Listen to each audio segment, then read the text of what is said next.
So you know how angry he's going to be. Frankie, the last time he was there, had the dress on, was embarrassed, not good. Right. So that's going to be interesting. I don't know who's going to win that triple threat. It could go to any of them. They all have a pretty good winning percentage in BIW over the years. So that's going to be an interesting match. Then you have Muddy Waters coming back, and they'll be taking on Rob Love and Angel Camacho. Now they'll probably have a team in the I in the mean, area. they're one of our top tag teams. It is hard to beat Angel Camacho, and he is coming off a loss. He's kinda usually upset. angry after a He's loss, angry. so I don't know for sure. Even told me. If Angel would have had one or two more matches before this one and maybe had a chance to calm down, I think it'd be better for Muddy Waters. But he's going to be just angry. Yeah. It's going to be Yeah, I interesting, understand and there's a chance that Rob Love is the champion by this point because he does have a match with Bam Bam the week before. So he could be coming in on a real high there too, and he's not going to want to be embarrassed his first Oh. match after winning the belt. That could be a spoiler, And you never know. as Paul Heyman will say. And of course, Bam Bam Malone is on this show too, and he's facing former MLW, which is a national company, world champion Alex Kane. Alex Kane's been everywhere. If Bam Bam is still a champion, it will be a title match. But if he's not, the winner of that match will get a chance to fight Rob Love for the title.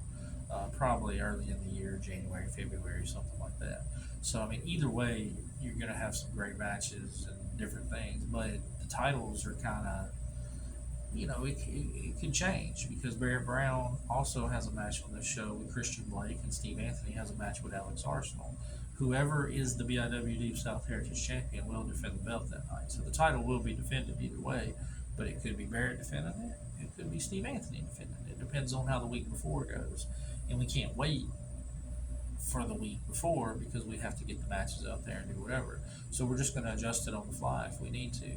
Could be Josh defending the belt. I will not be the champion. I don't ever get in the ring, just out of respect for the ring. I never get in the ring. But Steve Anthony versus Alex Arsenal could be Deep South Heritage title match. But if it's not, it's still a really good match that Steve Anthony is trying to beat the next member of Southern Royalty in. Already beat Jeremiah, now he's trying to beat Alex Arsenal. If he gets through Arsenal, rumor is Angel Camacho. I don't know if he'll make it past that one. If I was a betting man, I would favor Steve Anthony typically over Alex Arsenal, but he's still dealing with that eye. I don't know. That might make it a little more 50-50. If y'all don't know, he's got to cut you off there.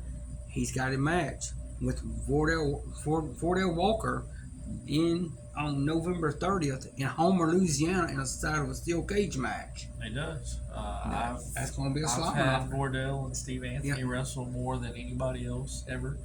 I think they've had 6-7 matches for me, and every single one they beat the heck out of each other. That's for sure. Yeah, great athletes. Top-notch athletes, two of the best in the South. And that's kind of what they're fighting for. There's more to it at this point. They got a love-hate relationship. That's a big part of it, trying to prove who's better. Right. And that's what a lot of great competitors do. You want to know who's better.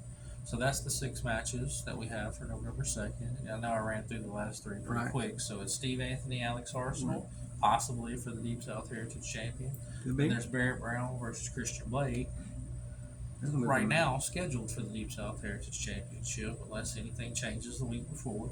This is the second time they've ever fought, but Christian Blake wanted this match for a long time. They got to fight not too long ago in AWA. Now they're going to get to fight in BIW. I have a feeling 225 will make that match happen at some point too. Maybe be the third one. And then the main event for the night, probably for the Southern title, but maybe not, is Bam Bam versus Alex Kane. And again, Alex Kane's an MLW superstar, been all over the United States.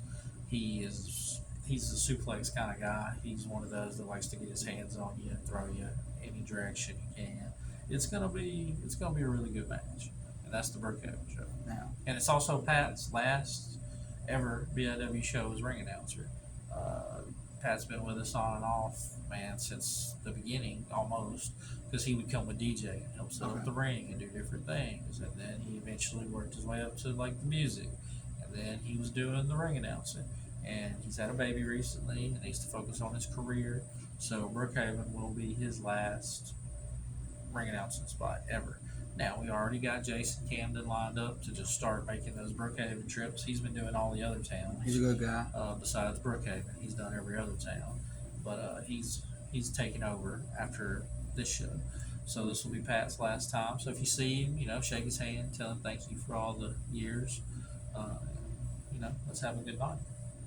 And our last show, did we mention this show right here? We mentioned it briefly, but we ain't talked about the matches yet. Let's do the branches here. Now that's Steve Anthony and Moonshine. Moonshine.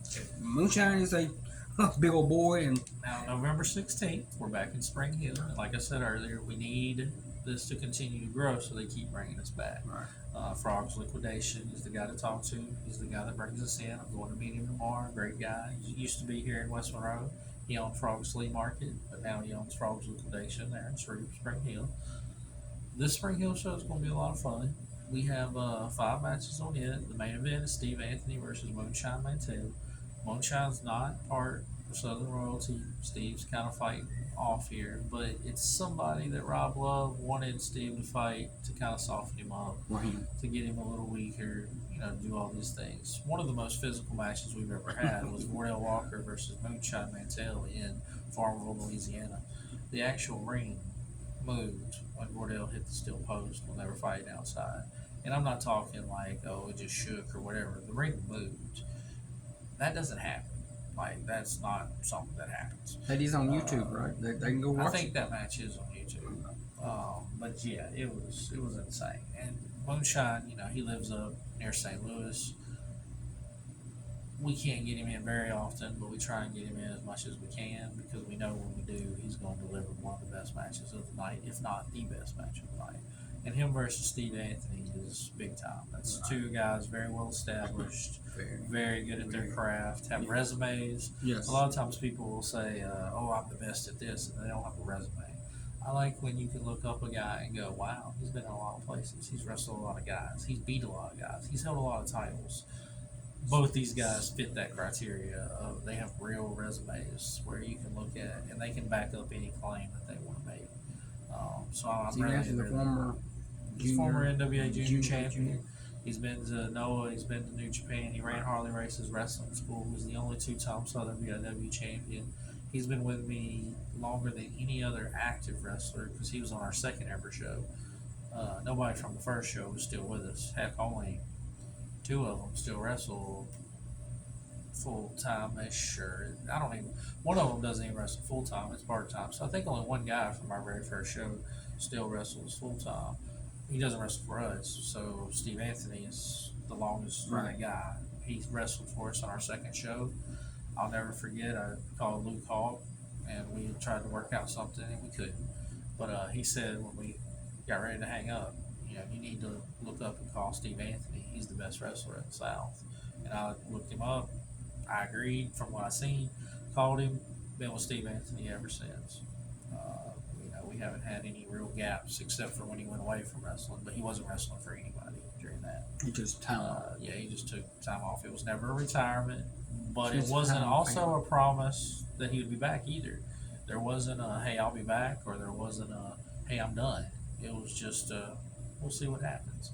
And people get that wrestling itch. So luckily it came back. Y'all was at the last Brookhaven show. Y'all seen, him and Josh kind of staring at one another like. We've had a lot of history. Steve Anthony for sure. And then also on that show you have Hoss Holding coming back, 62 years young, to face Frankie Thomas. Both guys lost last time we were in Spring Hill, so both guys. That should be a good match, y'all. It should be very solid. Very get your tickets when you can. Come up here to Caldwell Bankers or call Josh. He'll be glad to meet you somewhere. Yeah, they'll be in Frogs Liquidation in Spring Hill, but I can also meet you around town in West Monroe if you're wanting to make that drive. Yeah, it's a pretty easy drive. Hour 40, hour 45. It's right there off. You get to turn off before you got to go through all the Shreveport construction and traffic, so it's not that bad. Then you also have on that show another tag match with a debuting tag team. You have Vatos Kinda Loco coming in, which this will be their first show with us, and they're coming in to face Rob Love and Alex Arsenal, who have a good winning record together, but they don't always get along. So you kind of never know how that'll go when they're teaming together. I would say Alex is probably Rob's least favorite member of Southern Royalty. Kind of surprised he hasn't kicked him out yet, but And kind of keep your nachos away from Alex will Arsenal. take your nachos if you're in the front row. Yeah. That's proven. So that's three. Then you have a very, very, very, very, very, very, very, very, very important match. Ray Fury versus Jeremiah. The winner of it's in the Down on the Bayou tournament that starts in January. The loser isn't. We're only letting one member of Southern Royalty into the tournament. So if Jeremiah loses, obviously he will not be the member that's in the tournament. So that'll knock it down to either Alex Arsenal or Angel Camacho. Because we also said that anybody that's challenging for a title October 26th or after won't get into the tournament in case they're the champion. Because we want to do other title matches and stuff during the tournament. So Rob Love is disqualified because he might be the champion after October 26th. So that leaves either Angel Camacho or Alex Arsenal if Jeremiah loses. But if Jeremiah wins, that means no Alex Arsenal, no Angel Camacho. Jeremiah will be the representative. And he's retiring, late next year. So he could actually go into the tournament as the last major thing that he does in BIW. And he's been with me for 15, 16 years. He's the only person to hold the tag belts twice.